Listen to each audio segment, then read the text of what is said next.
Okay, super. Hello, everyone. Thank you for joining us today. We have a very interesting presentation today from Oracle. It is about NIS2 and DORA and how to address the security aspects and especially in terms of databases and a security architecture. And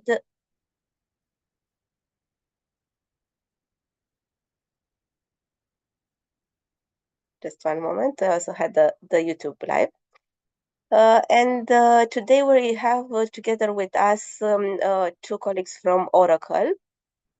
We have Marcin Kozak joining from Poland, and we also have Bianca Baicu from Oracle Romania. Marcin will be discussing today with you in an interactive manner. He has been working as a security architect for Oracle, and he has the focus of database security and identity management. Now, these are a few words about Marcin. Now, let him say some others before he starts the presentation. Many thanks.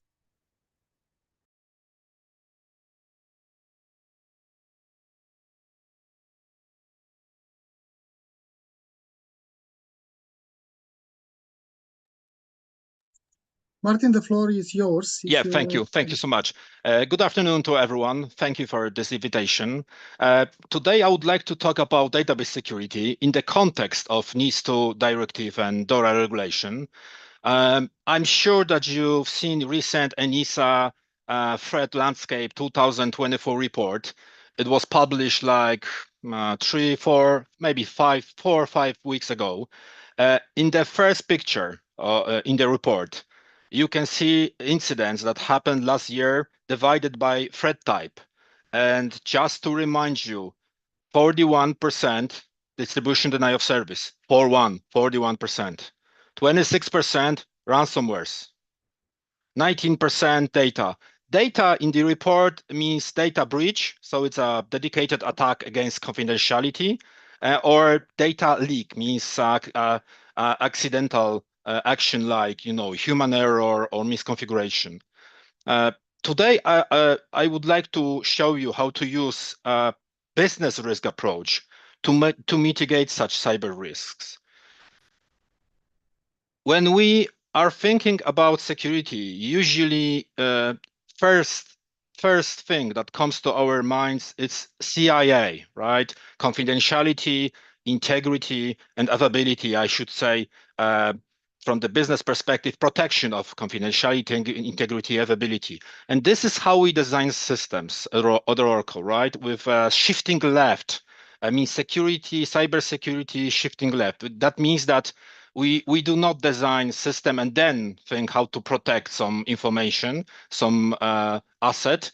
When we think about designing system, when we gather information, what to do and how to do, we are thinking about security. So probably you've seen this slide many times. This is well-known Oracle slide when in the center you have Oracle database and around you have different controls, different protection mechanism. And this is fine. And I will use it today during the presentation because I'm going to tell you how to use encryption to protect confidentiality and how to mitigate different risks in the network. So yes, I will talk about technology later. But from my perspective, and I think that it should be also, you can treat it as an inspiration. From my perspective, this whole discussion about cybersecurity, about technology, this is great stuff. I love technology, and I hope that you will see it later. But without measurement, there is no point to discuss about technology. So at first, you need to measure, and that's why I've done it by myself. I created this black arrow on the right side of this presentation, of this slide, to show you that we should start from the vulnerability assessment, from the measurement. It's the idea behind is easy. you don't measure, you don't control. So as an important part of risk management, vulnerability assessment is an important process to measure your weaknesses. And yes, this is about Oracle. As you know, I've been working for Oracle, so yes, I will be talking about Oracle database. But use this approach, the way of thinking, as a general approach. So a vulnerability assessment is a process we usually start our discussion about cybersecurity. And this is no matter whether you use qualitative risk assessment on or quantitative, the story behind is always the same. Start from the small steps. And yet, this is about technology because you are from the business perspective. You are using technology to reach your goals. So it's your business risk is a technology risk. So if we are talking about technology, this vulnerability assessment is very important. I will touch it later.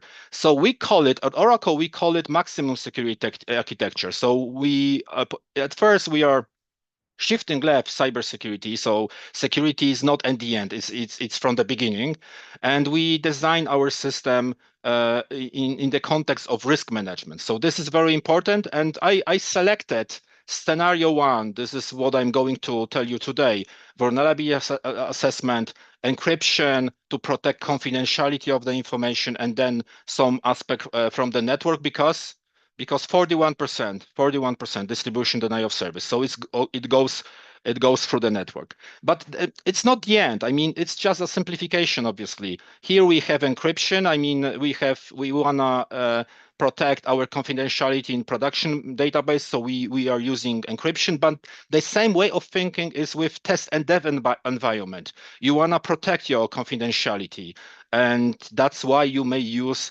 masking solutions to protect your confidentiality. The message is consistent. So I think that this is very important. This is probably confidentiality and integrity discussion, maybe a little bit availability, but to availability we have separated a blueprint. It's maximum availability architecture. So we have maximum security architecture, we have maximum availability architecture, and probably you know it already because if you are an Oracle customer, you know all these technologies here. I will not discuss every single availability option. No worries. I just want to tell you some words about zero data loss recovery appliance. This is what I selected in this red square. But I think that from the DORA and NIS2 perspective, it will be very important. And yes, I know that when we are thinking about availability, usually we think about BCP and disaster recovery, all clear. You probably know very well RTO, I mean, how long you are down, RPO, how much data you may lose, and recovery service level, right? How much computing power you need in case of I mean, is needed for your production environments in case of disaster. So this is all clear. And yes, this is important from the BCP and disaster recovery perspective. But we are trying to design our systems to protect and to think about resiliency. So we are trying to build systems that will be all the time up and running. So this is also important way of thinking. However, I know that the classical approach with BCP is still valid. I will touch it. I will touch it a little bit later. So I hope that it will be more clear. I have, I think, six slides at the beginning to tell you the way of thinking, to show you the way of thinking about NIS and DORA. As I said at the beginning, I hope it will be maybe you will use it as an inspiration. I would like to, but you don't need to agree with me. That's the point here. And the beauty behind cybersecurity in general, it's all depends on your risk assessments. So maybe your environment is different. Maybe you have different risks. Maybe you have already some kind of compensation technology that you use to mitigate some risks. So it all depends. But when we are talking about NIS2 directive, right? Probably you see on the left here, this is Article 21. right? So with chapter 4, NIS2, it's a cybersecurity risk management and measures, and I think plus reporting obligations. So this is to anyone as a with a simple message. Run risk assessment to mitigate your risk, obvious stuff, to manage your risks, obvious stuff. And then you have 10 points with different measures. And I selected in a blue, I selected few of them uh, because I think that uh, it's a big scope, right? So I know that you know what to do with NIS2. I mean that you need to select your scope, and this is what I put here on the right side, that you select your scope, that you use your risk-based approach, and obviously you document everything, including your controls. And this is very important stuff, like this documentation, because if you don't document, no documentation, no compliance. So this is for you, and from the compliance perspective, very important. But let's come back to the Article 21. You have 10 measures, including risk assessment. And the question is how to do this and what to do. And my experience, but this is my experience, once again, I need to repeat it. I would focus on something. Look, on the right side, right left, I mean right down corner. This is that picture from the ENISA threat landscape report. As I said, 41, the distribution denial of service. So it's a network stuff, right? Ransomware. It's a losing of confidentiality, but also availability. Sometimes depends on the ransomware attack. But this is confidentiality and availability, and data breach, data leak, confidentiality. So it means that discussion about incidents, it's not if, it's when. So from my perspective, when we are talking about this NIS suggestion, I mean, the Article 21, what to do, for sure you need to build your competences, your skills in area of incident management. You need to know how to deal with incidents. For example, let's imagine a situation like right now that you have a ransomware attack. Do you know what to do? That's the question. Do you know what your organization will do? Who is in charge in your incident response team? Do you have any incident response team? So I think that this is very important to know how to react in case of any incident. So with ENISA, we are talking about incidents. It happened and it will happen. So it's very important to know what to do. So that's why I selected incident handling. But also, look, 41% denial of service, distribution denial of service. So it's network. So second recommendation should be, from my perspective, should be think about your network, understand what is normal, understand what is not normal, identify any deviation, any change from normal, just to understand the game you play. Is this still your game or not? So that's why I think, not only because ENISA report, not only 41%, not only about this, but I think that every single attack, including ransomware, is through the network. More or less through the network. I think that, look, 31, 26, 19, 80, 86% of incidents. So very important recommendation. Understand what is going on in the network. And the last point, data breach, data leak. I hope I explain it in a proper way. But this is about losing of confidentiality. Not only data at rest, but also data in transit and data in use, and we will touch it regarding DORA. It's very important. It's very important. So we have, let's try to look from the big picture here. We have risk management, obvious stuff. You need to understand what is the area of your highest risks. But based of this ENISA report, incident handling, network, and encryption. Probably I would also add endpoint management, because it's very important to from the security perspective. I'm not saying it's your four magic points. That's not my message.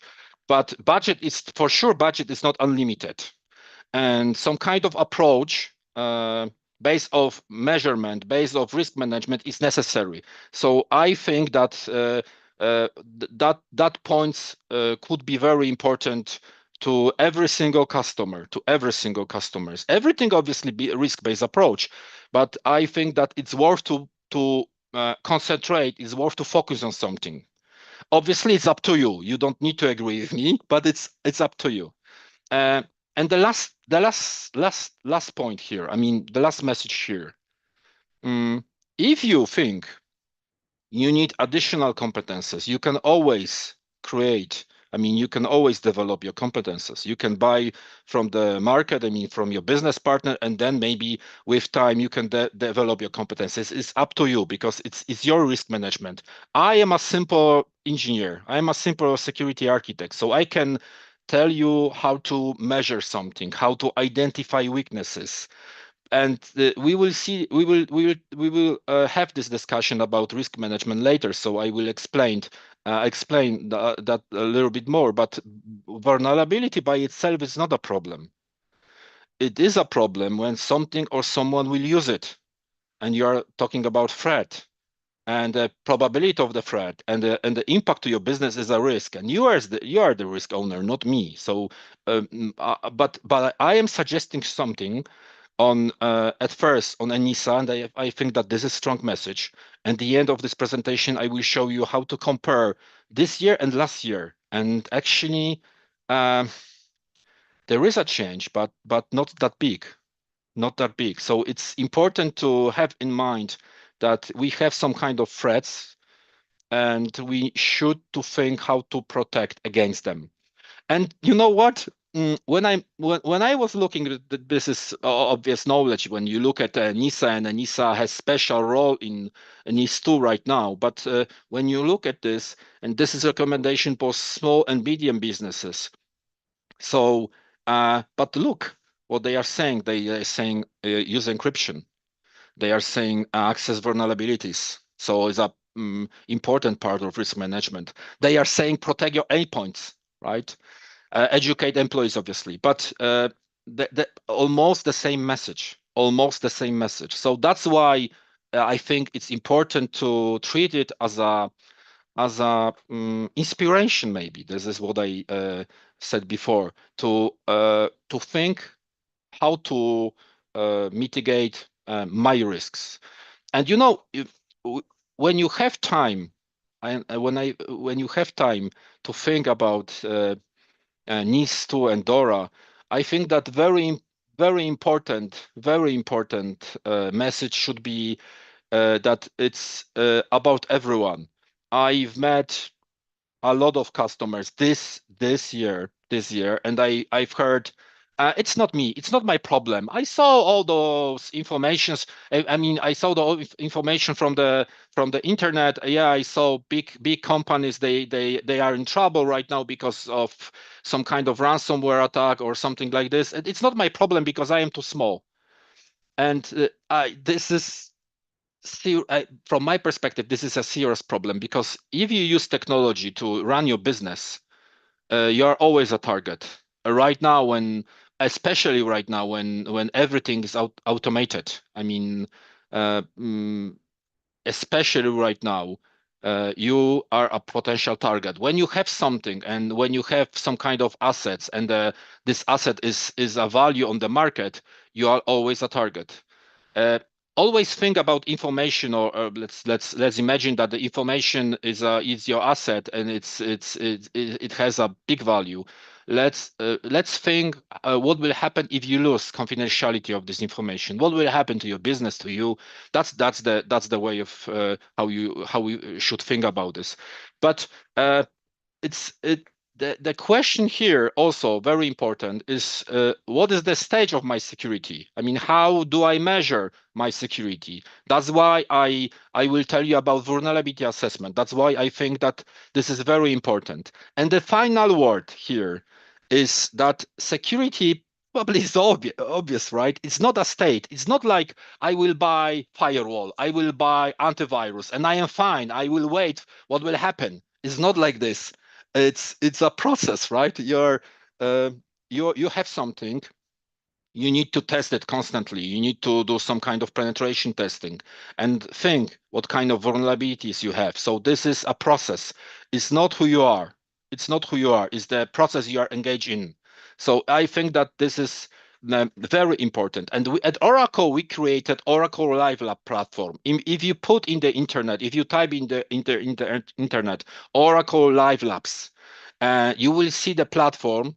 You can use it without any problems, without any additional fees, and you can learn technology there. Yes, it's about technology. Yes, I will be talking about technology, but this technology can mitigate your risk. So it's important to know how to use technology in a proper way. So I think that this Oracle Live Lab platform is very important. And because I love technology, I will invite you to run some Oracle Live Labs examples later. So maybe not today, but that's my invitation and it's open. Let's run some areas of technology and let's see what will happen. I mean, look how it works and think whether you need such technology to mitigate some risks. So with NIST 2, obviously is Article 21, right? Cybersecurity risk management measures. And with DORA, when we are talking about DORA, it's ICT risk management framework, right? From my perspective as a technology guy, DORA is more what to do, and RTS, I mean regulatory technical standard, I mean that's supplement to DORA is how to do this. So yes, with DORA we have some fundamental principles like cyber risk management, ITN, obviously, and cyber risk management, BCP, I mean, business continuity management and supervision and oversight. So it's clear. But the key point in DORA is ICT asset, right? So when I look at the definition and I would like to explain it right now to be 100% clear. ICT asset is it's actually all technology that you use to handle information. I mean, when you look at the information lifecycle, so it's all technology that you use to handle what is when you create, store, use, share, archive, and destroy information. So it's a full technology that you use to handle the information lifecycle management, and the same way of thinking we use for like with NIST 2. So when we are talking about DORA, we are talking about like section 4, for example, encryption and cryptography, right? Article 6, this is how to do this, right? I mean, encrypt and rest, create policies. So encrypt to protect confidentiality, manage keys to protect your keys to encryption. I will explain it how to do this at Oracle. So it's very important. But also, and this is one important bullet here. ICT asset management. My recommendation with ICT asset management, and I think that this is great to discuss such stuff right now, is because in ICT asset management, you identify your assets, right? You run your information classification, and it it's a fundament. I mean, for risk assessment, because you should know what to protect. You should know what's the value of the asset you want to protect. I mean, it's always cost versus benefit. So you should not spend 10 euros to protect information that that the value is 1 euros. I mean, it's obvious stuff. Always cost versus benefit. But look, this is about information. I mean, this is about inventory, right? So everything starts from inventory, so asset inventory. But from my perspective here, you should also run your inventory of your controls, existing controls, because you want to know how it works today, and you want to know how you protect your CIA triad risks with your existing controls. So it's not only about inventory of your assets, remember, also about inventory of your controls. I think it's obvious, but it's for sure it's worth to repeat it here. And you know what? Look, and this is what I mean by saying way of thinking.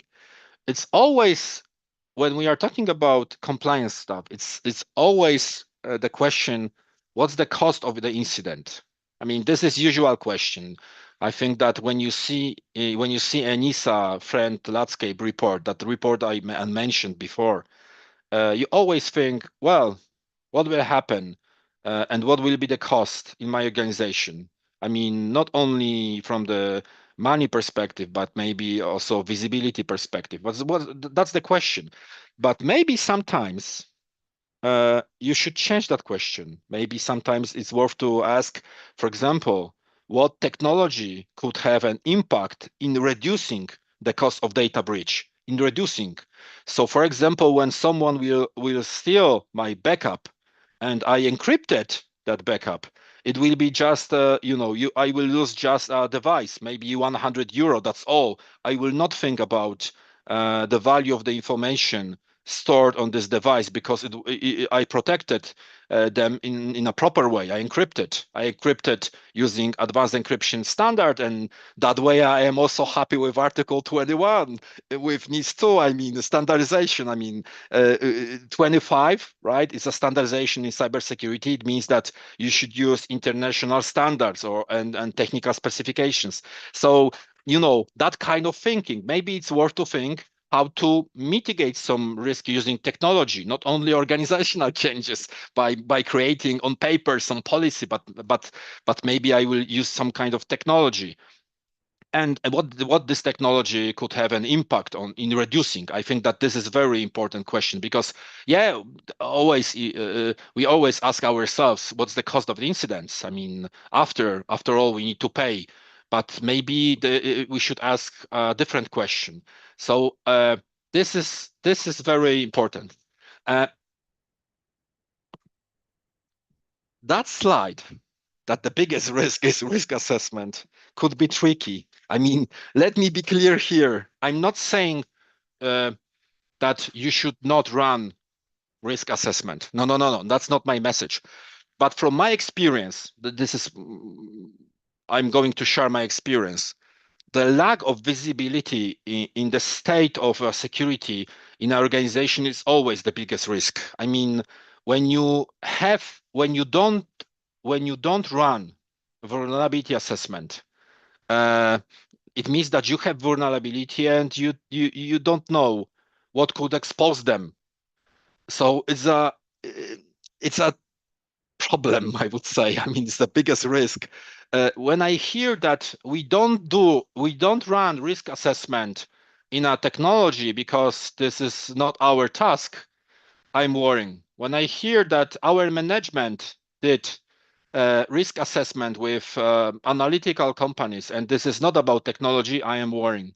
So uh, my message here is, and this is my fresh experience, for example, last week actually, that a company told me we are using Kubernetes and we are using Cloud Native Computing Foundation threat modeling to mitigate our risk in Kubernetes.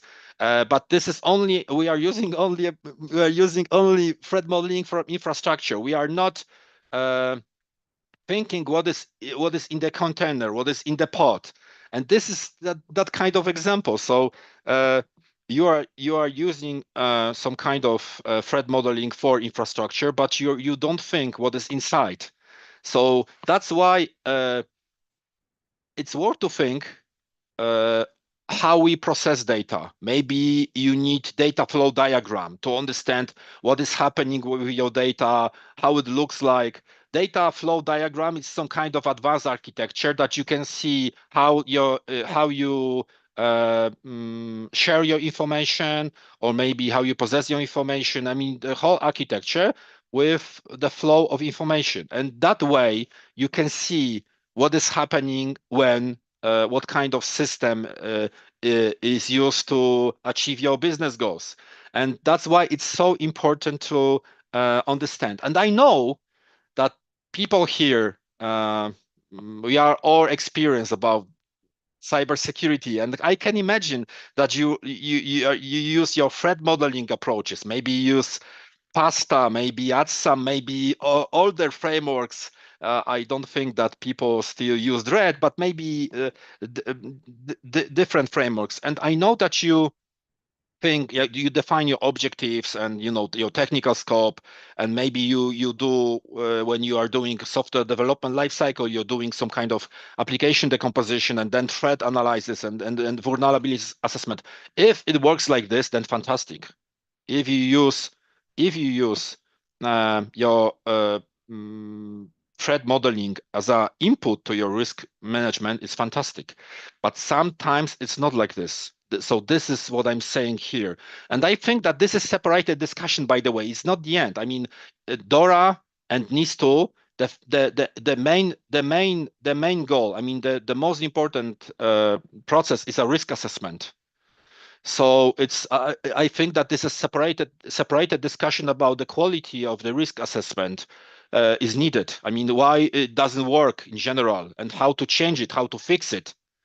No matter if you are using, I don't know, qualitative risk assessment by Thomas Peltier, right? I mean, I am thinking about facilitated risk assessment analysis. No matter qualitative or quantitative, it doesn't matter. Maybe you are using ISO 27005 and then 31,000. So sometimes it's necessary to discuss why it's not that obvious, why we have this ENISA report, because I'm sure that when you look at this report, and I suggest to do this, you see that they selected the divided by different business segments. I mean, business by different segments in the market, and I'm sure that they all have done risk assessment. So what was the problem then? Why it's 41 then distribution denial of service?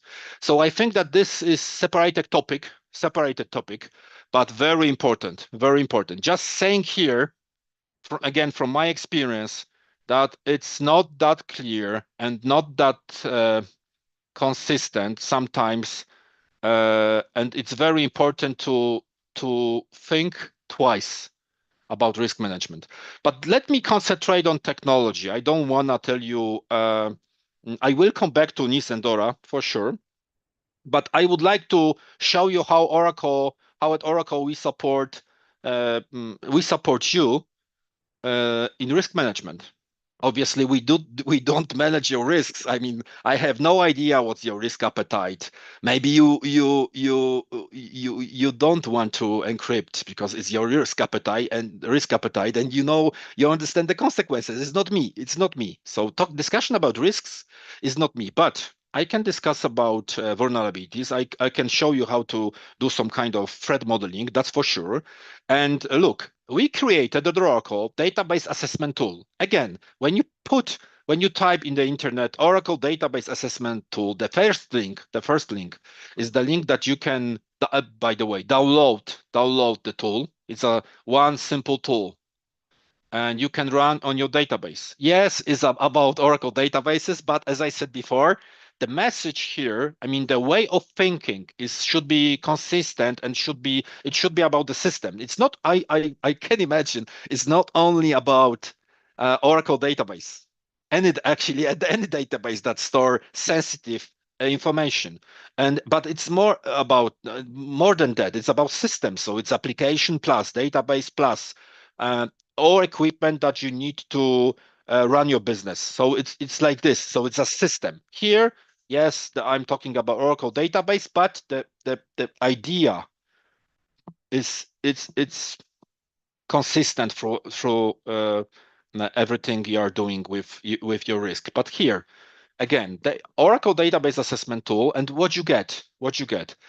At first, it's based on security standards. So here it's about CIS, but we also support STIG. CIS, the Center of Internet Security. Again, when you look at this in the internet, you will see that they produce benchmarks, I mean security baselines from different technologies. And then Oracle is no example. So what we've done at Oracle, we created tools that can automate the whole process. So you don't need to download 200 pages and step by step look about, I mean, check your vulnerabilities and think how to do this. Now you have automation tool, and this is a measurement tool. So you are measuring your vulnerabilities, and I think it's fantastic. I think it's fantastic. Run it, run it. It's easy, but the message here is quite simple. You run your assessment, you have documentation, so you are proving your due care and due diligence is important, from the compliance perspective, very important. But at first you can think what to do with your vulnerabilities, right? And as I said before, select any table assigned to a normal user. It's not a problem. It will be a problem with this when this user will use this select any table tool to, to retrieve highly sensitive information and sell to the market. I know it's my imagination, but it's the way of thinking. So here you have configuration, here you have auditing, here you have privileges and roles, my favorite part, and much more. And it's all based on C standard. On the right here you can see it. On the right here you have output from the script configuration, and on the left here you have sys it's for 19c Oracle database, these recommendations. Like, I don't want to ask you right now. What does sec protocol error trace action mean? Or sec protocol error future action mean? This is important from the denial of service attack. I mean, okay. I will explain. Sec protocol error future action, for example, here. I mean, the parameter here, does it set to drop tree? It means that it means how Oracle database behave when receive malware packages, I mean changed packages. So it means that three modified packages and dropping a session. And here trace action, sec protocol trace action, what will happen if you receive this kind of messages with if you log in or not. For example, with trace, it means that you will log in all detailed information. Maybe it's not the best. Maybe it's not the best solution. Maybe it's better to change the log. Anyway, create your own baseline.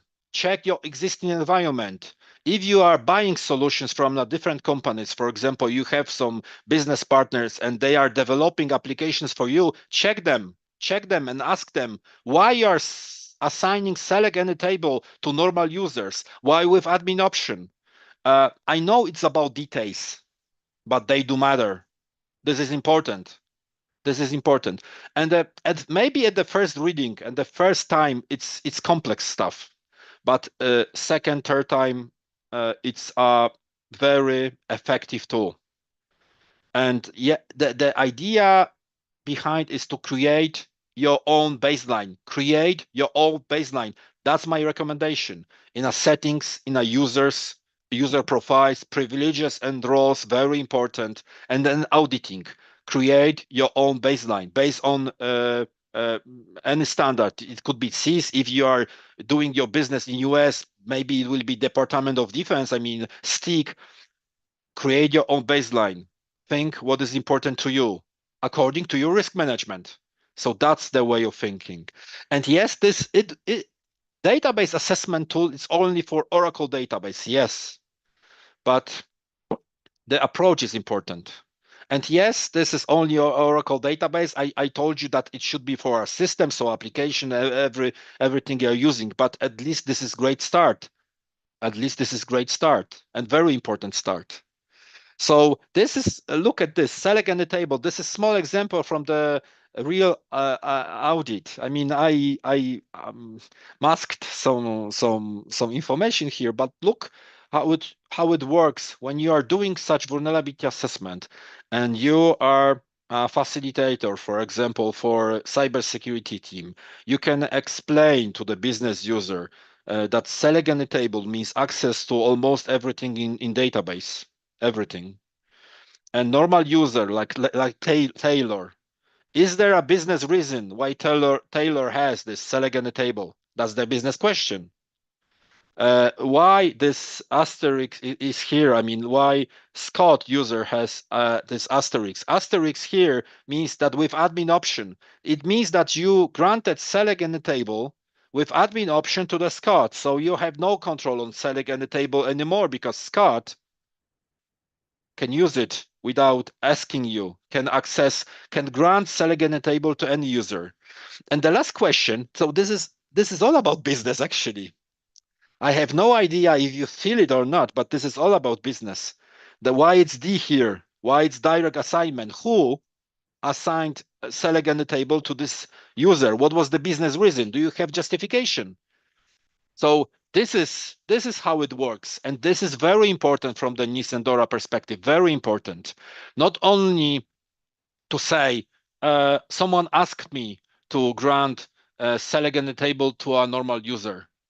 It's not sufficient anymore. And I'm saying that by running Oracle database assessment, you have documentation because at the end, it's a documentation. So you can prove, you can say, I'm doing this. I can see the problems in our environment and I measure and I forward to my manager or to our security team or business team, and I suggested to run some actions. So it's very important to run such action because if you understand vulnerability, then it's easier to finally, at the end of the day, manage your risks. So this is what I suggest to everyone. And usually I present, this is the last slide from the database assessment tool, but usually I present top 10 findings and I'm saying, well, dear customer, what about encryption? Dear customer, what about proper parameterization? I mean, this is important. Deny of service, and you have, not sufficient configuration. Do you accept the risk at first? Do you know? Do you know that it's working like this? And but as I said before, it's sometimes it's important to change the question, like with technology, right? What is the factor you can use from the technology perspective that can impact in reducing um, your cost of data breach or data lost, right? Data breach, dedicated attack, data loss, mistake, for example. What's the technology? So instead of saying bad stuff, not that way. No. Instead of let's change it. Let's create policy. Let's think how to encrypt and what to encrypt. What's the business reason behind? What is the value of the information? So maybe you wanna create your test and dev environments without production data, without sensitive data there. Maybe you wanna mask there. Uh, every every every single technology I'm talking about, you can check on Oracle Live Labs, and I think it's beauty behind it. So this is not just discussion on slides. This is what you can touch. And I love this uh, see, touch and see approach because you can create your own opinion. And this is very important. So I describe a process of using database assessment tool to identify your weaknesses. This is very important. But it was it is a manual approach, right? When you download DBSAT, you need to run it, you need to know how to read it. It's a manual approach, but it's free of charge. I mean, you can use it, and not only for a compliance perspective, but as an input to your risk assessment. I think that very important. But obviously, we at Oracle we created that part of functionality and we put it in a tool to automate the whole process. And right now, I would like to tell you a few words about firewall and audit technology. I mean, about Audit Vault and database firewall. It's a one functionality, one mechanism, separated from the functionality perspective, but it's a one option. And when you are talking about audit and firewall, you know already that it's a separated functionality. I mean, one is firewall in the network, so you can use classical SQL firewall to identify what is happening in your network. And later I will tell you about different firewall modes, but right now uh, it's a tool you can measure what is happening in your network between your applications or maybe privileged users and your databases. And what a surprise here on this picture. It's not only about Oracle. It's not only about Oracle. It's also about different databases like MySQL, Microsoft SQL. Uh, so it's not just Oracle, it's different databases, but it's a classical database activity monitoring approach. So you are looking what is happening in your network. You are checking if you are playing the game you think you are playing. I think that this is important. This is again measurement way of thinking, but it's very important from the business perspective. That's my view on this subject. And remember about ENISA report. 41% distribution denial of service, distribution denial of service, and everything goes through the network. Everything goes through the network. So, understanding what is happening, what is normal, what is not normal. I hope that you remember my recommendation from Article 21 of NIS 2. So it's important to care about your network, to understand normal, not normal, and to identify any deviation. So that's why it's so important. So here we have firewall, and here we have external auditing tool. So we can retrieve audit logs from engines, from database engines, but also we can see what is happening right now in the network. So it's very important knowledge because it's not just from database. It's also from, let's call it, independent source. I mean, network source, the real source, because this is the way how you see what is happening right now. So this is how it works, more or less. I hope that you understand it. And I will tell you about just four, in my opinion, most important things. At first, when you look at the interface, this is the interface. I know that the best approach would be Oracle Live Labs. I mean, I prefer and I encourage you to run this workshop and Oracle Live Labs because this is the best way. I mean, learning by doing, the best approach. But I selected just few points here just to show you how it works. So when we have targets, it means that protected object, in this case, protected database, PDB1, because it's containerized database here. So you have your target, so you know what to protect. And look, security assessment. You run security assessment on your target. You can run it immediately right now, and you can obviously put it in a schedule. I mean, maybe most important, the most sensitive targets, one per quarter, and less important once per year, maybe something like this. But here you decide what to do and what to do with assessment, how you can decide what kind of policy approach you are going to set, maybe about identification of entitlements, user entitlements, different sets. But as a result of this setting, you will see information output of this action in the reports. So this is quite easy to understand. You are setting here your action about audit, and then as a result, you see the reports. And you need to spend some time, that's for sure, to understand what is possible in reports. So when you run assessment and when you understand this background, it's easier to read report. But I will show you how to read it. So we are in the reports tab in the reporting section, and then you have reports divided by target, by severity. So it's up to you because it's your risk.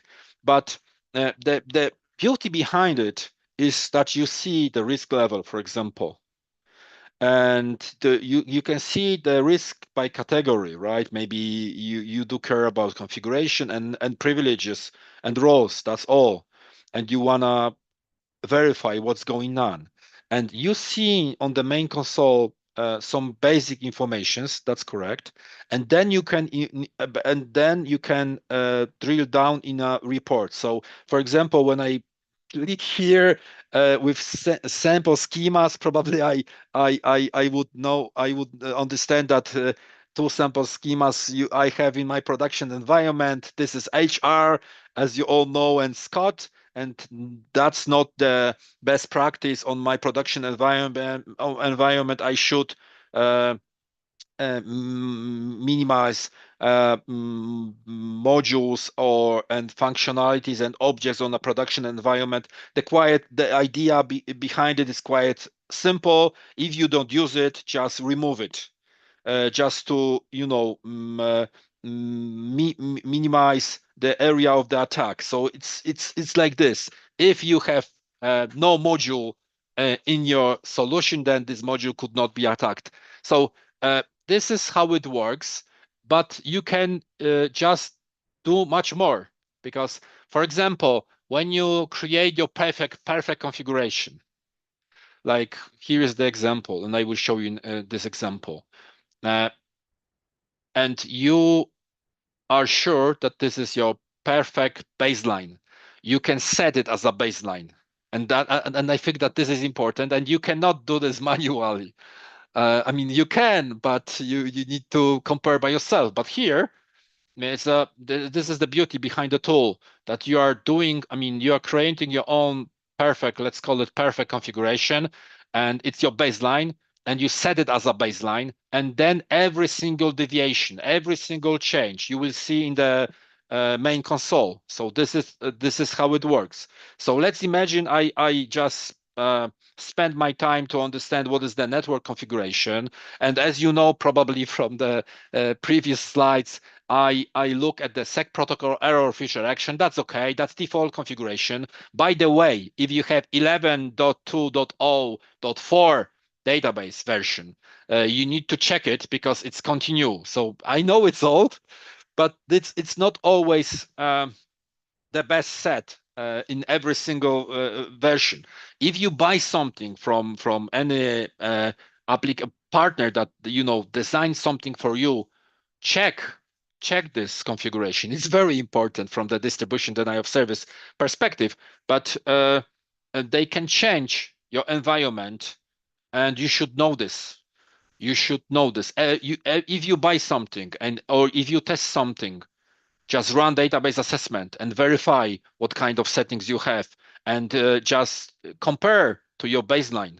So this is how it works. So here we have drop. This is okay. But look, here we have no trace action. So no information will be logged to your system in case of any, malware packages. So you don't want to have this known configuration. As you remember, sys log, at least log. Trace would be great if you debug something, if you verify something, but not in a production environment. You don't want to trace. You don't want to set this parameter as trace. So it's more or less like this. It's bigger discussion, I know, but it's worth to run it, especially you have a tool. And this is what I told you begin. You have, security assessments. You have this great picture here, and you have here baseline, the differences between your baseline and the drift. I mean, this is what will change. You can click on it. You can go to reports. Actually, when you click, you go to report, and then you see what happened. And again, you can do some kind of mitigation risk. I mean, mitigation actions. But that's the key story behind it. Knowledge. You wanna know. You wanna understand what is happening. You want to understand how it changed. And I think that this is very important from that perspective. And it was about security assessment. I hope that you had enough of security assessment, but it's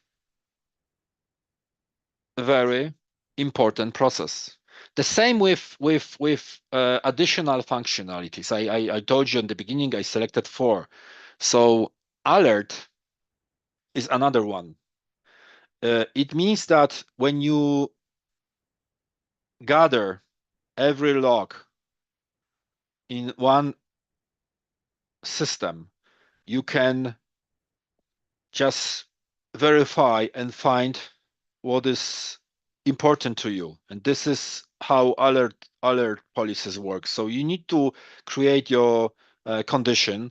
It's yes, it's necessary to learn some kind of language here. It's not that complex because you can, take it from examples, from policies. But anyway, if you wanna create some kind of policy, alert policy, you need to know how to do this. So if you, for example, want to identify some reconnaissance, right? Because before ransomware, there's always some reconnaissance. Because before the denial of service, there's always some kind of reconnaissance, like in cyber chain, kill chain process. So it's a reconnaissance. If you want to identify that someone created, for example, 100 test accounts on your production environment, and then try to assigned select a table to the account. You can create this alert policy, and as a result, you will see it in the console. You will see it in the reports, obvious stuff. You will get by email that it's something is happening, but you will know what is happening in your environment. So by creating alert policy, you can identify, find the action you want, and it's important to you. Like this: create user, and then this user someone assigned to this user select any table privilege. It's important to understand what is happening. And alert policy in firewall is a tool to identify some actions. It could be create user, it could be select any table. Me, probably, I would create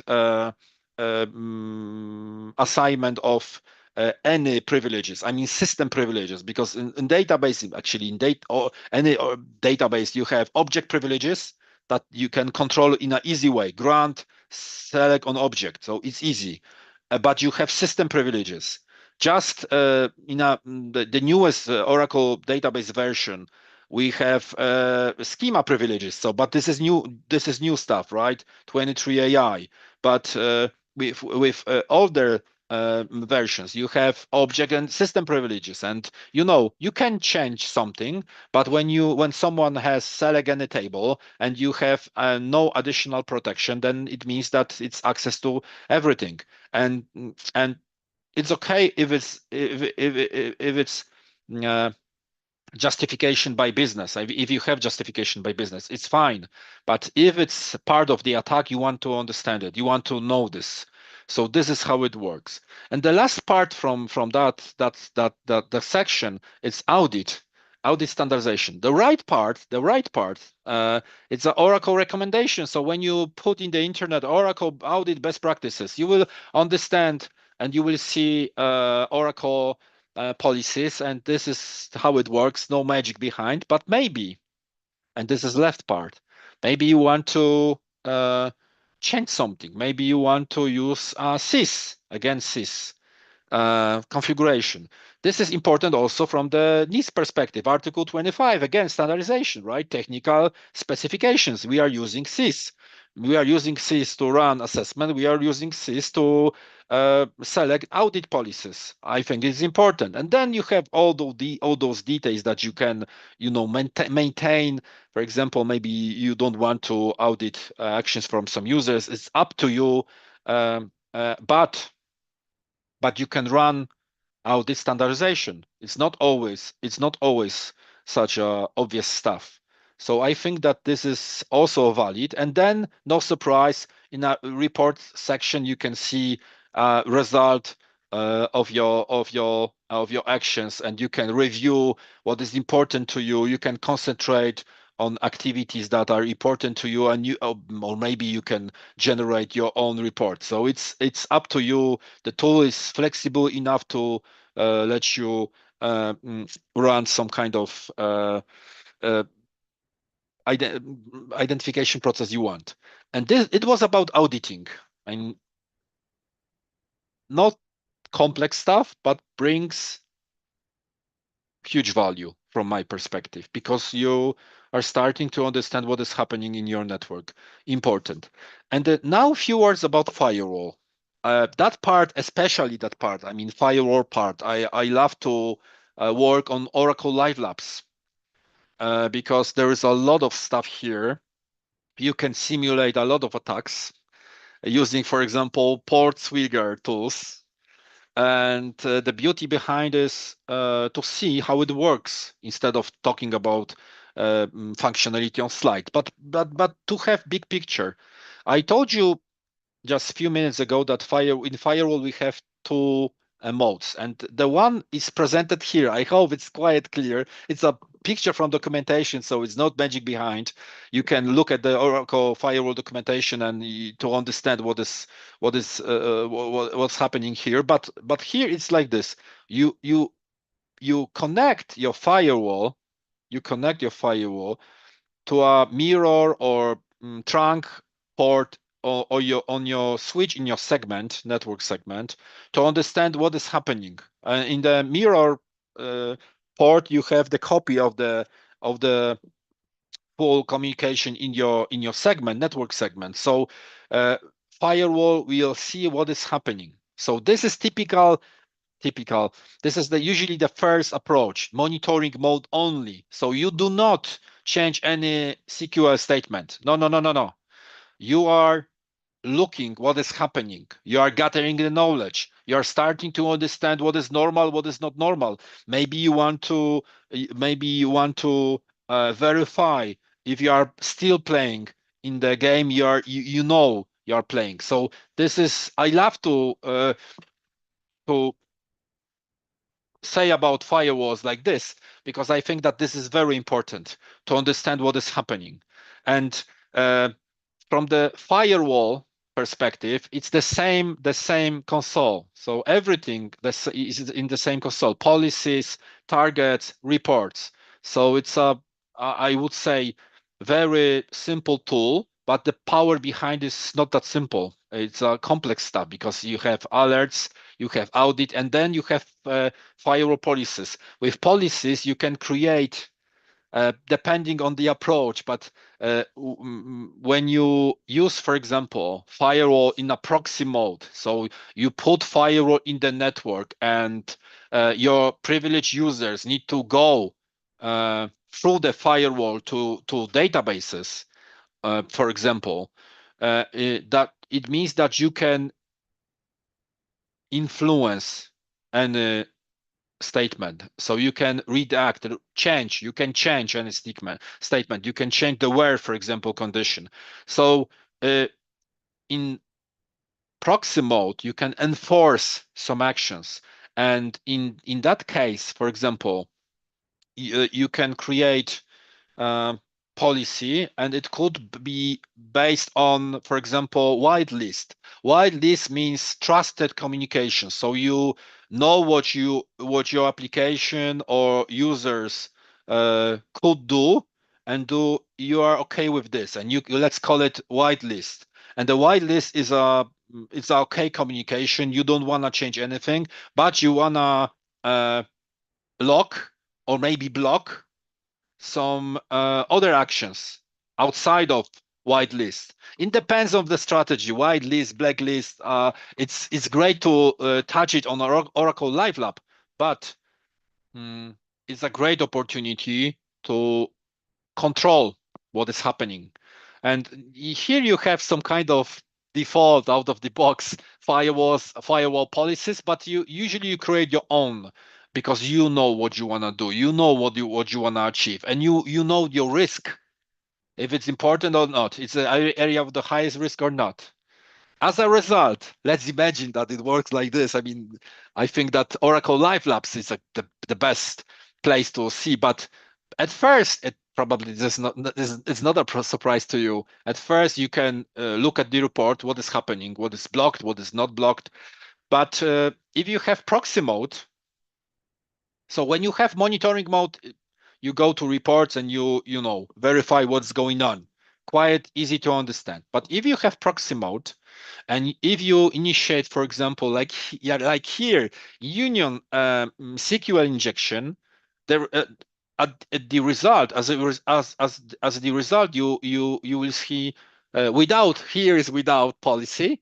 So SQL injection with success, but with policy, no success. I mean, no output. And usually, this is, at least this is my approach, and that would be my recommendation.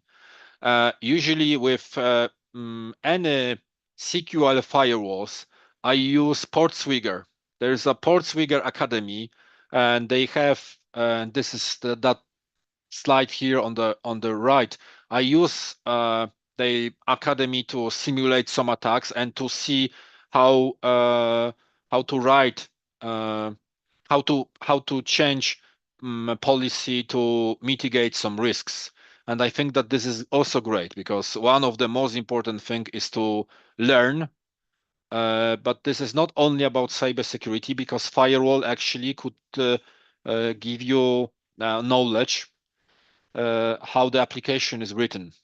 So it's much, so it is much more than cybersecurity here. But anyway, I use Portswigger to initiate some attacks, and I think that this is learning by doing it. This is the best way. Actually, the SQL Union SQL injection attack from our lab, because in Oracle Live Lab you have not only the platform itself, you have different examples, how to do this, how to achieve this. So Oracle prepared some labs, and you can try. And also one of the lab there is SQL injection. I think that this is very important and great platform to to learn something with a super great value. But anyway, I also with Portswigger, you know that vulnerability assessment and penetration testing is important, not only in NIST but also in DORA. It's also part of RTS, I mean regulatory technical standard. But Portswigger, they have BART suite. I mean, great tool that you can use to run vulnerability assessment or run some penetration testing, and I love it. I really enjoy my time with with this technology to understand how to change application request to make some kind of harm to a repository, and without proper approach to application writing, like, I don't know, I mean, maybe OWASP top 10 about application, or maybe different specifications, without any way about writing application. It's always some job to do about security. There is always some job to do about security. So it's important to test, especially when you develop yourself something. So it should be part of your testing environment. And I think that this is great. So it's a firewall, but it brings great value, really great value. Try it, because as I said on the slide, it's talking about technology, fantastic. Yeah, big picture, fantastic. But to understand how it works, how the SQL grammar works, it's super great. And so I think it's worth to go to the lab. If you have any questions, just let us know. Let me know. I think it's great value. But this is about Audit Vault and Database Firewall. You know it's about the network, great. But with the newest Oracle database, we have Oracle SQL Firewall included in database. So it's 23 AI, and there is no chance to bypass Oracle Firewall, because it will be in the Oracle Audit Vault and Database Firewall. That technology I just explained, it's a network appliance, so it's a different approach, but and I love this kind of message here at the end of this discussion. It's a supplement like DORA and RTS. So here you can control through the network, and here you can control through the heart. So it's a supplement. It's not network or in engine, or I mean in database. It's not like this discussion. I mean, it's do I have any technology in the network that I can use to mitigate my risks? But if just one tool, if I use just one tool, what will happen if that tool will not identify your threat? Maybe this is the right question. So that's why you need to think about different layers of security. I mean, you from the people from the security area should have that picture with a castle in mind right now, and when you have different approaches to how to secure the castle. So it was about database, firewall, and audit. And the last topic here today, I would like to talk about encryption. But if you have any questions about firewall and audit, or maybe if you have any questions about database activity monitoring, you can ask anytime you want. Maybe you have different opinions about risk management, maybe different threat modeling examples. Just feel free to ask. No problem with that, and I would be great to run such discussions. So just remember about this. If you have any questions, just ask. Maybe I can start the discussion. So I absolutely love your conclusion for the first part with the castle and the moat and the security in depth. This is what I also hear in the discussions with business when you're trying to explain security. It's a very, very good analogy. Thank you for that. I had a couple of questions. First, maybe going back to the CIS standard that you presented at the beginning. I was thinking of asking you in practice, what have you seen? Do companies have only one baseline, so one profile created, and this is applicable for all of the applications, all of the databases? Or did you see an approach in which they have one baseline and some exemptions, or maybe two or more baselines? Yeah. What did you see in practice? With database assessment, for example, because I think I can share with this. I've done more than 200 assessments last 4 years, so it's at least some good knowledge to share some points. Usually I would say that 40%, 50% companies, they don't have baseline. They don't have. This is some kind of ad hoc approach. I would call it like this. So they sometimes I hear we don't have baseline. We don't have baseline because we have no security incidents. And when I ask how you measure, we don't measure. We are just free from cybersecurity problems. Everything is fine. And this is 40%, I would say, they don't have baseline.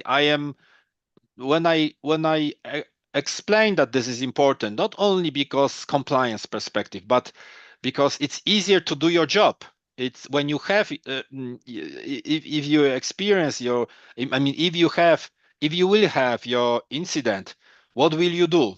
This is my question. What will you do? How you will protect yourself? How you will tell them, I do my job, I saw the problem, and I did my job properly. And that kind of messaging is changing a lot because people, they are thinking, well, this is good question, and I will change my approach. But this is 40%, so 40% they don't have any baseline. But the biggest, for example, in Poland, this is what we have. The biggest means 20%. They usually they have CIS. Sometimes it's maintained very well, like monthly with monthly basis, and this is great. Sometimes it's not that great, but they have regular meetings. They have regular reviews, so they have due care. but probably this is about 20%. The rest, it depends on needs, I would say like this. Okay. So from my perspective, there is no such thing like one baseline. It would be fantastic that you have some kind of fundament and you are creating something from this fundament. But I think there is a huge job to do to have some kind of common approach and draw from this approach in a proper way. I hope this is the answer for your question. If you want to, if I should explain more, just go ahead. But Yeah. I think that it's much more to do and create one approach. I mean, I'm not saying that only one approach is proper. Maybe if you have different technology types, then it's a little bit different from the implementation perspective. But it's easy to run a discussion about confidentiality, right? If you have information assets in your database, just encrypt them to protect your confidentiality, and maybe it's implemented in a different way in Oracle, in Microsoft SQL, so implementation is different, but the idea behind this is quite the same. So you have security algorithm like advanced encryption standard. You have different. You have keys, so you know to you should know how to run a separation of duty from the key management perspective. So the idea is the same. Maybe implementation is different. So this is how I see this case. I hope it's an answer for your question. Yes, no, thank you very much. This is what I was thinking, what you said also because of the different technologies, and maybe also because the organization is a living organism, so it has maybe some legacy applications, it has some newer applications in different technologies, and it may be difficult to have a single baseline that would be applicable for all because some may have some particularities. Mhm. I last comment. I think that is a super great point because when you have technology, uh, uh, and this is, for example, 20 years old system, and it was written without, cybersecurity at all, then it's obvious that you cannot do a lot. I mean, if you still need to maintain such system, you need to think about some kind of compensation mechanism. So outside from this technology. So yes, I think that this is great point here. Mhm. Yes, thank you. And for the sys hardening, I was thinking now also in line with the hardening for operating systems and so on, all of the other Mhm. hardening best practices. What is your opinion, or what have you seen in practice? If it's good to have like this hardening part, like database assessment in your case, at the as a security by design. So within the software development life cycle, to also include this point from the beginning, so you don't end up having some configurations and then doing the assessment when you are in production. I love this point. I love this point. But the reality is like this. You can put configuration like this. Oh, maybe 80%, 90% configuration. Auditing for sure. And when we look at the CISA, there are areas that you can automate without even asking. So it should be a baseline. But uh, every business system has different aims, and with privileges, for example, is not that easy with Mhm. privileges and roles. So you can create some kind of, I don't know, way of thinking like we will use role-based access control or attribute-based access control, but in the end everything depends on access policy. So uh, with some areas you can uh, standardize and automate the whole process without any problems.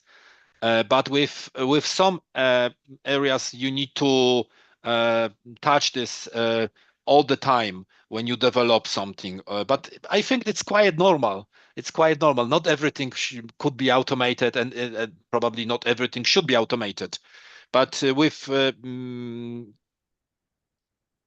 CIS recommendations, I think that 60 or 70% will be automation. I mean, will be automated. That would be fantastic, because at least we can, and this is way of thinking, we can set something properly on the beginning and then change maybe later, because I don't know, I can imagine that application will require some kind of changes, but we are good at the beginning. Mhm. It's not the opposite, when we are bad at the beginning and then we forget about the problem. So maybe also that kind of way of thinking is important. So that I would answer to that question that way. Okay, super. So it looks like you embed like risk assessment for any exceptions from the baseline that you implement at the beginning. To me, Yes, yes. Especially, I mean, I know that when I talk about database assessment tool, and when we have configuration, tons of points, when we have privileges, a lot of privileges, more than 200 probably, when we are talking about system privileges. So it's easy to feel uncomfortable in such area, but the key point with the configuration, with the privileges, is to identify the area of the highest risks. And I think that this is 5%, 10% of all actions. So it's not that big. I mean, I think that mature companies, mature organization, they know the area of the highest risk. And this is the key of their success. They know. They just know, because they involve. They are engaged in the process. So the same way of thinking is here. So identify what is the most important thing. Think what kind of security controls you have to mitigate that risk. If you are not great with privileges and you feel it should not be like this, then you need to have something to monitor the traffic, or especially monitor, for example, privileged users or users that use this select any table privilege. So that kind of thinking, so additional layer to mitigate your risk, even if you are not perfect, but because for sure you are not perfect. yes, yes, of course. Super. Many thanks. Um, and I had one more question, or actually it's a two-part question about the Audit Vault server. Whether you've seen this implemented in order to be integrated also with a CM solution, and to get some alerts directly to the SOC team, but through the CM solution, or how Mhm. did you see this? It's yes, yes. This is also a great question from the architecture perspective. Obviously, what I'm saying here is a simplification. When we have here on this, even of this picture you are seeing right now, when you have one audit vault, but yes, sometimes, and I think that it could be the best architecture. Sometimes the first filter, if I can say like this, from this architecture I am presenting here, is audit vault. So you can just filter what is really important to you and send it, and I mean forward, maybe the better word, forward it to the center's CM system with a good quality. Yes, sometimes it's architecture when you have as a first filter audit vault, and I think that this is very important to mention, that this configuration is super valid. And then from audit you can forward the most important information to your CM system.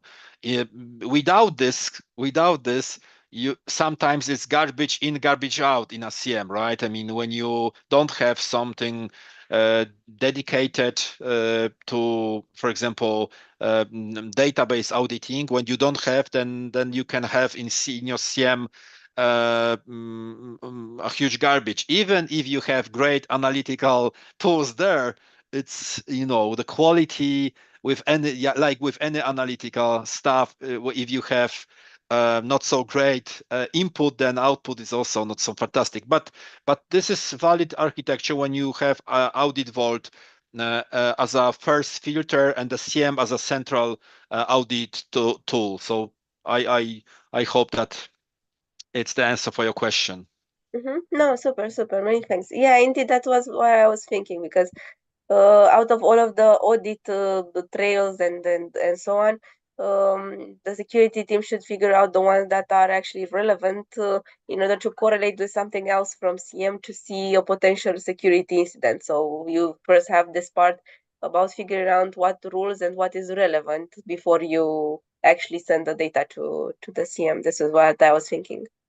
Yes, and sometimes, with this auditing stuff, you can have here less experienced, let's call it operators, and they can always take some knowledge from this auditing stuff to understand what is happening, and they can just maybe they concentrate on a small part of your business, and this is also valid to have to share with someone small part of your network or communication instead of giving them access to your central CM. So it depends on the business context, but I think that it's more or less clear with this architecture. Okay, super. Many thanks. These were my questions for the first part.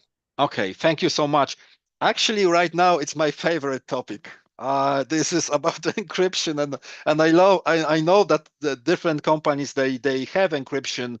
They for example they encrypt storage, they encrypt backup, and then different stuff like this. But uh, let me be clear here. I will be talking about encryption of information of asset. And I know that, I don't know, maybe some years ago, we encrypted device to protect information. My way of thinking about security in general, especially when we are talking about confidentiality, is to protect the information. And information in a life cycle. Remember that create, store, use, share, archive, destroy.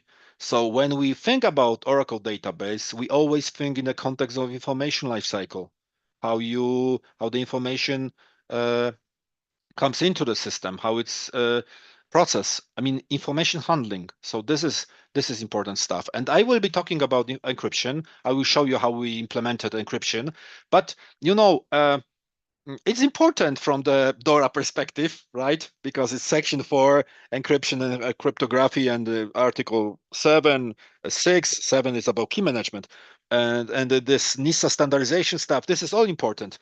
But and I would like to tell you how to implement encryption in Oracle database. And what is more important, how to implement key management. This is also important.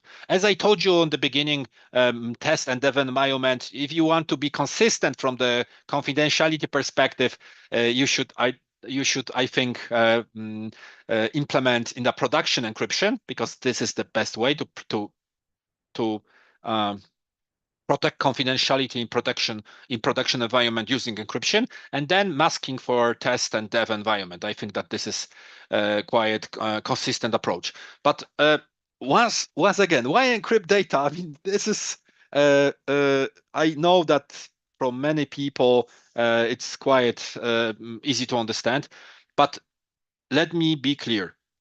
The life cycle of the information, this is number one. Obviously, we even with DORA, right? I mean, with DORA, with NIS2, we have information at rest, information in transit. I mean, data at rest, data in transit, and data in use. So it's all about information lifecycle. So it's important to understand that this is about protection of information. And at Oracle, especially in Oracle Enterprise Edition, because this encryption is apart from the technology perspective. From the technology perspective, is included in Oracle Enterprise Edition, but it's consistent for information lifecycle, and I think that this is beauty about this. So you can encrypt in Oracle. You can encrypt dedicated columns in your table or the whole table space. And when you encrypt, it means that you encrypt information, not the device. Not the device, information. From my perspective, information is an asset. It's to be or not to be in the market. So its information has a value. So that's why it's important to encrypt information, your asset, not your device. But when we talk about standardization, I mean, I mentioned already about Article 25 about standardization. I mean, international standard, NIS2, Article 25. So it's here we support and we do this. We are using this in our algorithm, advanced encryption standard with different key length. With, for example, with new database, I think it's worth to go to sometimes it's worth to go to Oracle documentation. You will see that it's a 256 and we are changing modes. So I think that from the standardization perspective, it's important. Just to talk few words, I promise, about the technology. It's we call it transparent data encryption. Transparent means that application doesn't know that we encrypt, database encrypt information. And that's why we do not need to run any changes on the application perspective. So, that's the beauty behind it.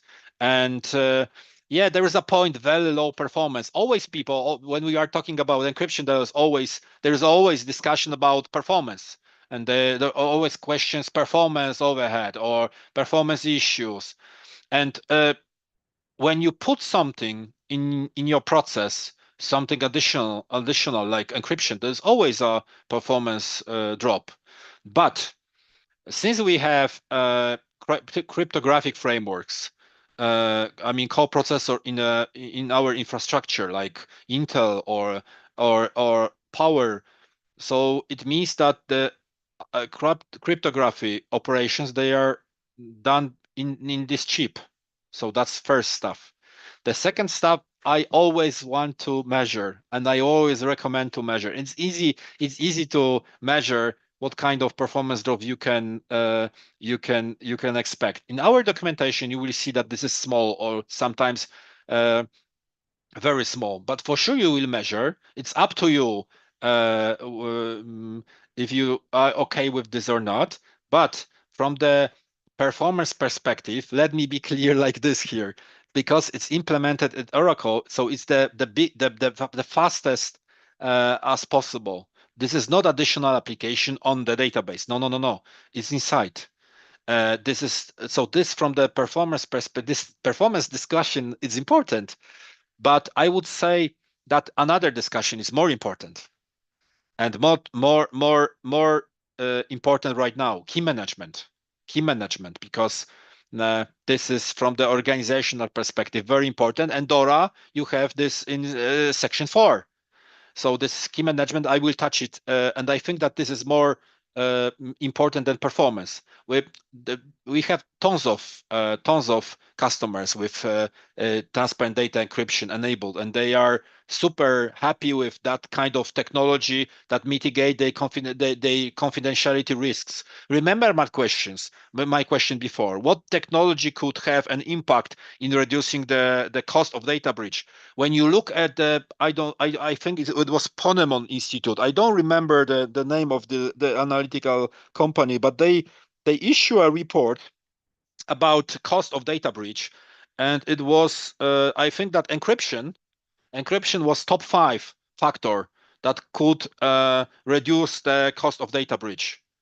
That's why it's so important. Finally, if we come back once again to ENISA threat landscape report, it's 19% of data. I mean, incidents that happened, 90% data breach, data leak. So it's very important. It's very important to mitigate your risk using encryption. And just to tell you how it works. That's a part of documentation, so I did not create it by myself, but it's a part of Oracle documentation. You can verify it in an easy way. But I will explain about key management right now, and I'm going to use this image. So when you want to encrypt your column in your table, let's talk about column encryption here, because you remember column or table spaces or whole table space. So when you encrypt, you can use a key, right? Or let's call it operational key. That key is stored in Oracle database, but that key is used to decrypt, encrypt, and decrypt your information. Quite easy, right? To understand. But the key are stored not in a plain text, that would be disaster, but they are decrypted and encrypted by key selected outside, I mean stored outside of Oracle database. We call it master key. And this is again standardization. That's why I put it here, Article 25, because this master key that you can use to decrypt and encrypt and decrypt operational key that you can use to decrypt and encrypt information in your database. That key, that master key, it's outside of Oracle just to, to support separation of duty, for example, but it's a PKCS hash 12. So it's a standard. So it's a protected key in a file. But if you feel that you need additional external protection for your master keys, you can use, for example, Key Vault, I mean, dedicated solution to manage key lifecycle. And that way, look at the big picture. You have here encryption on the right with, you protect information lifecycle, right, by using encryption. And then on the left, you are using, for example, Key Vault to protect key lifecycle. And that's the message behind. And I think that it's very important to understand that the great discussion about encryption. This is great discussion, and this is it's great to run Oracle Live Lab and to see how you can standardize this encryption, how you can run always advanced encryption standard 256 and from any new table space and without even thinking about this. It's great, but I think from the implementation perspective, it's very important to understand what will happen here when your keys are stored, who has access to your keys, who will run auditing or reporting on your keys. So the left side here, it's very important, very important. That's why maybe it's worth to choose Key Vault, for example, and not stay with master key as a file. No, it's all about risks. It's all about risks because it's also important discussion to how to run this encryption process. So I hope that you know right by now that you know that that we use master key to encrypt decrypt operational keys, and you have this two-tier architecture. It's very straightforward, very functional mechanism. And by the way, I told you about Key Vault and about key management. It's based on Oasis key management of interoperability protocol. So again, standard. So a lot of standardization here.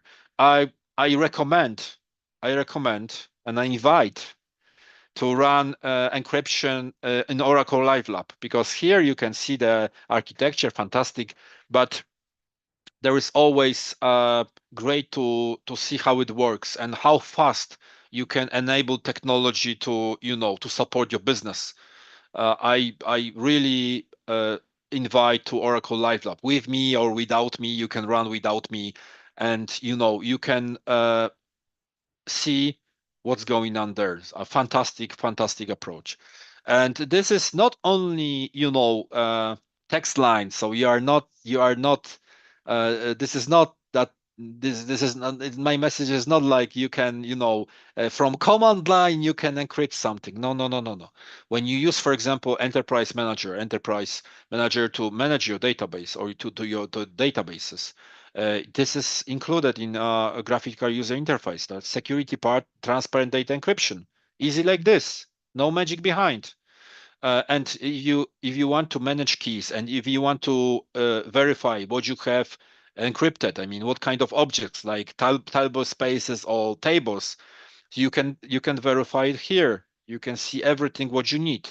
When you want to change master key, because the way about keys should be the same, almost the same, just for our presentation only, like with keys, like with passwords. So if you have any change in your organization, you should rekey. I mean, you should change your key, and this is very important to have such practice in your organization. But this is probably another discussion in a maybe in a Oracle Live Lab, how to manage keys and maybe how to use Oracle Key Vault to manage the whole process. So I think that this is very important, and I suggest to think about this. But also we have this encryption because it's a part of database, right? It's not an application on top of database, it's a part of database. So it means from Oracle perspective, yes, this is especially from Oracle perspective, that we, for example, we compress before we encrypt. And I think that this is important. This integration means that when you run data pump, and I mean, when you export data, it means that your data will be encrypted. When you run your backup using Erman, in Erman you have two encryption options, so you can set what you want, and it's very, very easy. You can verify it by yourself or Oracle Live Lab. But this integration means that some processes are done before. And I think that this is important to tell you. So it's about TDE integration, especially, yeah, this is in here with Exadata. So the same stuff like hybrid compression, that functionality available on Exadata or maybe Exadata Smart Scan. This is the same story because it's implemented. And no worries, I'm not going to tell you history about encryption, but when you look at common criteria, it's evaluation assurance level 4 plus.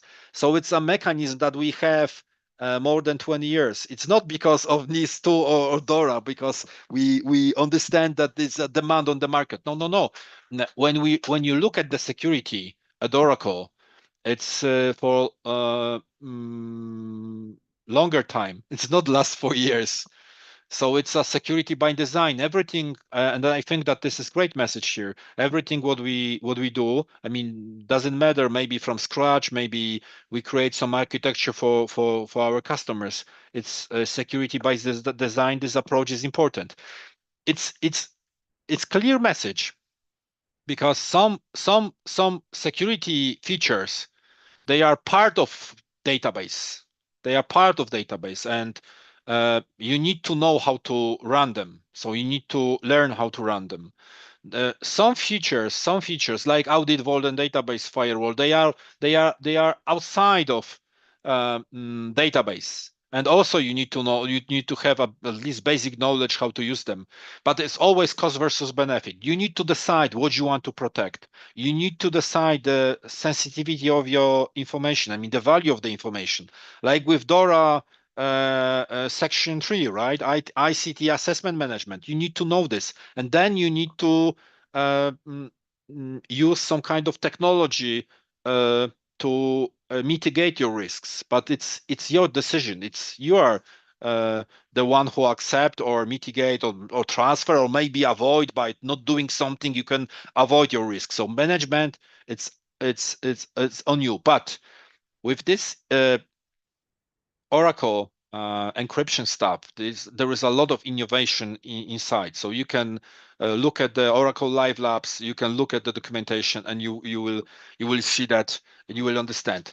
Once again, just as a summary of this discussion, you can encrypt selected columns. You can encrypt table spaces. I am always about table spaces, because when you change something in your schema, then you need to know what to do, what to encrypt later. You need to remember.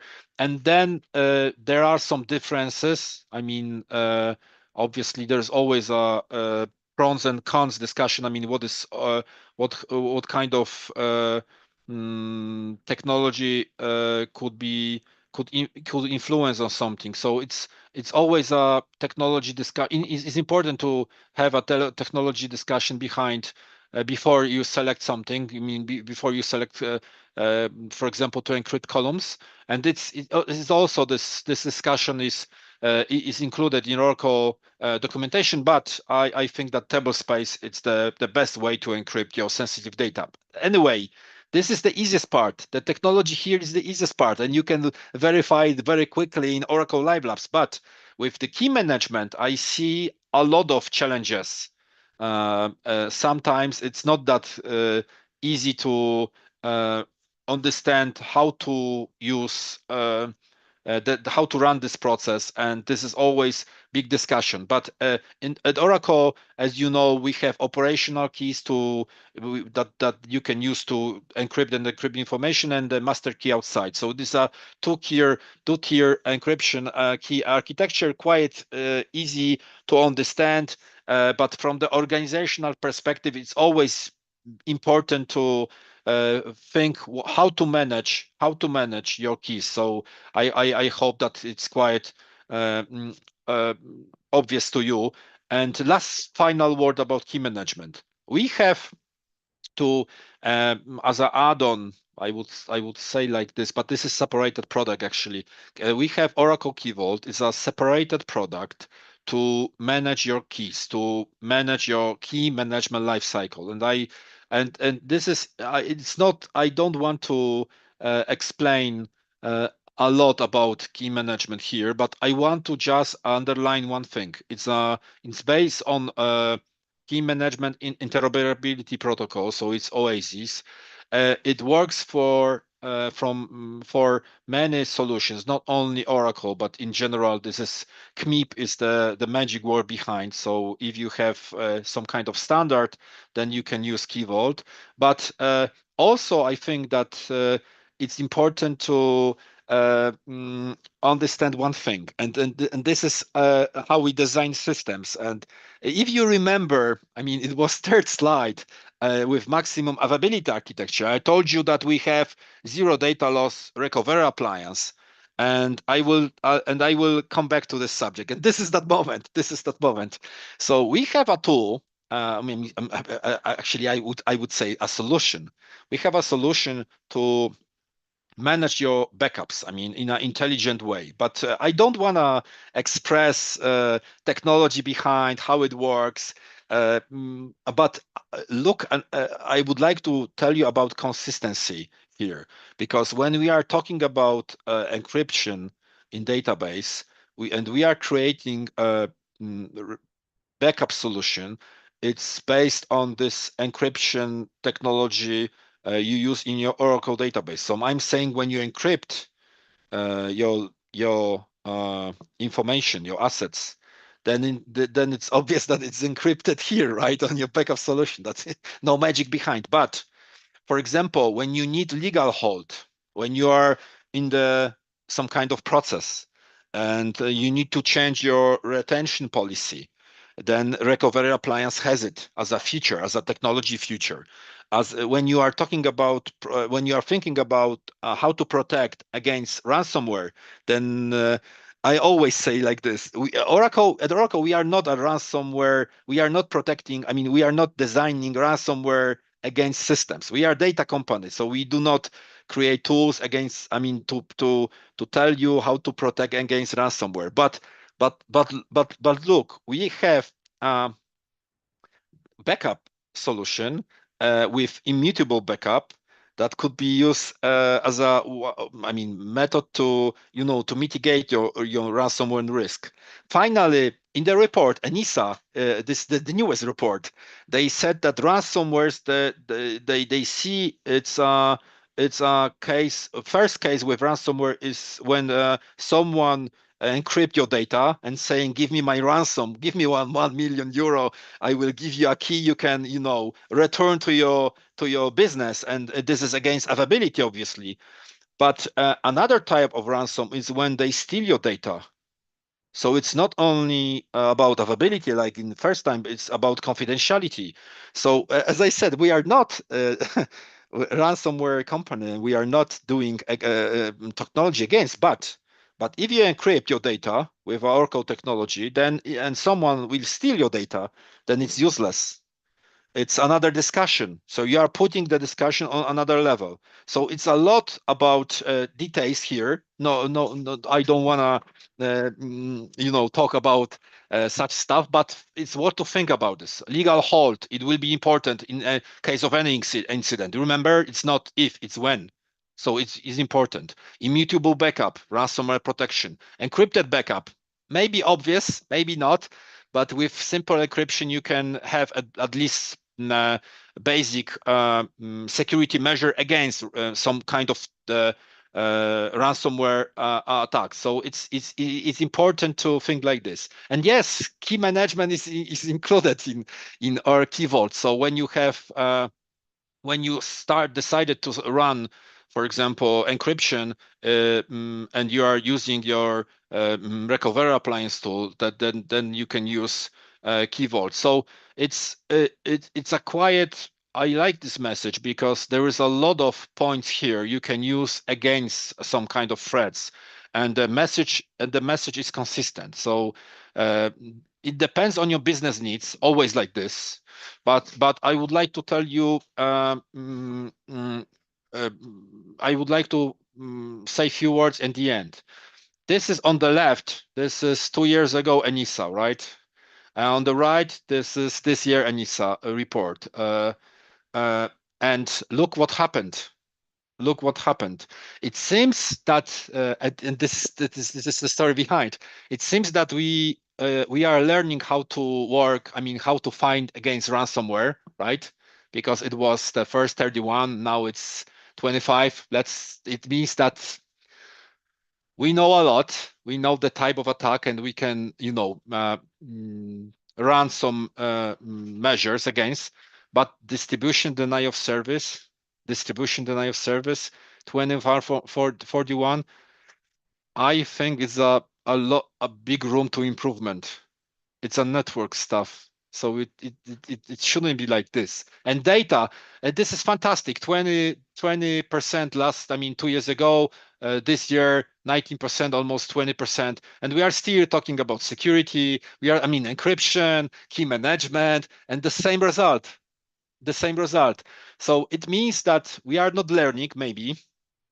That's my conclusion. Maybe wrong, maybe not, but we are not learning. We think we're ready, but maybe because we think about security as a state. So we bought encryption, we bought antivirus, we bought a firewall.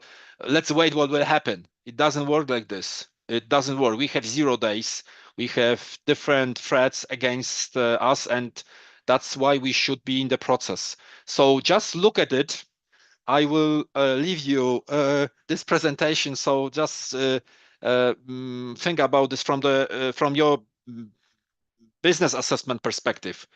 And I think that this is a very important message, because my perception here is like this. Budget is not a rubber, it's not unlimited, but if you do care about your network, if you do care about your confidentiality, I'm not saying you are secure, because it's not that message, but I think you're ready to say that I have at least fundament to find against additional stuff. So think about this: network confidentiality. That's the message we can see in the ENISA report. Thank you so much for your time. If you have any questions, that just ask.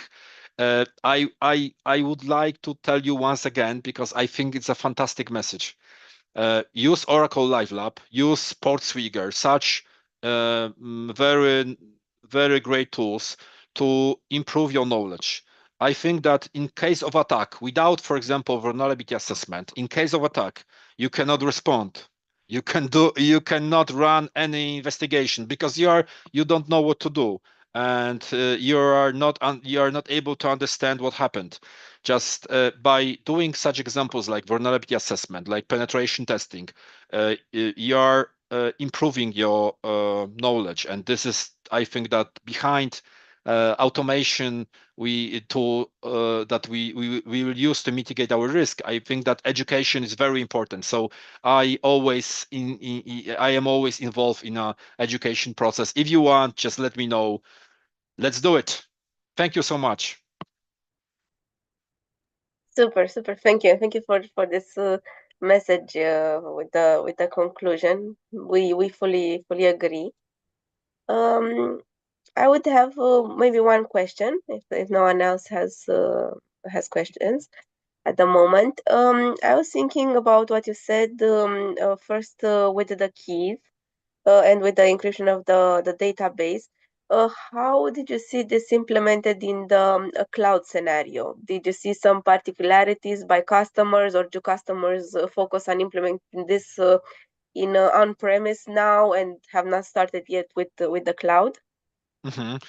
I had a lot of such discussions, and I will say like this: when you manage your keys, when you are the owner of your keys, and you, for example, create your solution, the most important thing is the availability of your key, the availability. So when you have something on-prem in your own environment, then you control the network and you do care about availability of your key management solution. Obviously, you can manage your keys in the network. I mean, in the cloud, any cloud. I mean, Thales is available, which is a great HSM solution that you can use to manage your keys in any cloud. But the question it's always I think that this is the most important risk in any key management solution is about a network availability. So when you design something, think about network availability of your key management, because different customers, when they run businesses, especially this is about new businesses, when they run businesses in the cloud, they use cloud vaults, like key vaults in the cloud. But this is when they actually process information in the cloud. So they don't need to care about network connection to key management system that it's stored in their own data center. So it depends on the topic, but if you decide that is nothing wrong, obviously, if you decide to encrypt on your on-prem in your own data center, when you, for example, decide to encrypt your database using technology I just described, and you will use your cloud provider to manage your keys, there always think about network availability, because it works like this: no master key availability, no encryption. So it's very important to have that in mind, and you can choose what you want, but this is part of also part of risk management, right? So what will happen if I will not have available my key management system through the network? So you will not decrypt your information. Can I accept that? So this is that kind of thinking. I'm not saying one architecture is better than another, but I'm saying that there are some factors, not only availability, but network availability, but especially network availability, that that you need to consider, at least right now. But I hope that in the future, I mean, I hope in the future we will have different approaches, like homomorphic encryption, for example. And in general, when you look at confidential consortium, you will see that there's open work, and they are working to change our encryption stage. So for sure it will change in the future. But right now, when we are talking about classical way, think about network availability. So that would be my answer for this question. Super, super. Many thanks outlining the risks and the benefits for this. And maybe one final question, and also open the floor for the other colleagues. In terms of the backups that you described, have you seen the option of having the backups in the cloud, or do clients prefer to have them on premise? Depending on the architecture, if it's in the cloud, the application of the client or on-premise? I see a lot of environments when backup solution is in the cloud with encryption. I think this is the because it's the cheapest way of doing such process. I think it's all about money. I mean, it's always cost versus benefit. This obvious stuff. So now when we have different data residency, I mean, in different European countries, when you protect your backup properly by encryption, I think that it's the very famous approach and very well known approach to do your backup in the cloud. But obviously you can run your backups when you want. When you have encryption enabled, actually data residency is not that important. I mean, you can store your backups when you want, where you want. But without proper protection, without encryption, it's always a risk, because I mean, with any CSP, any cloud provider, I mean, to be honest, I love cloud, but it's important to have a proper contract. When you don't encrypt by yourself, so you do not care about confidentiality by yourself, and you think that cloud service provider will think for you, it's always a risky approach. So my recommendation would be, you are the data owner, you protect your data regarding data value, and encrypt, and then do backups even in the cloud. So if it's business justified, just do it properly. So that's what I think about the process. Super. Many thanks for this insight. This was my question. Thank you very much for your presentation. It was very informative. A lot of tips and tricks, and a lot of ways to approach risk assessment and things to consider for risk assessment. So for me, it was very helpful. I'll open the floor also to the other persons on the call if they have any questions or would like to address a few words. Super. If you have any questions, then I am open. I would say thank you for your I would say like this. Thank you for your invitation. I hope that you will you get some inspire stuff here. Maybe your approach is different. I have no idea, but I would say as a final statement, I would say like this: test, and test again. So by testing your environment, testing your control, you can take additional knowledge. You can understand what's working, what's not working, and just try to understand it. Try to do this before any incident, before any problem will happen. So take the knowledge from you, and I think that it's the best way to improve your knowledge, and finally you will be successful. That's the message behind. So thank you so much. All the best. I wish you all the best in your risk management approach. Thank you so much. Thank you very much. Have a nice evening, and thank you. Thank you so much, Marcin. Awesome Thank you. presentation and really valuable information. Yeah, thank you. All the best.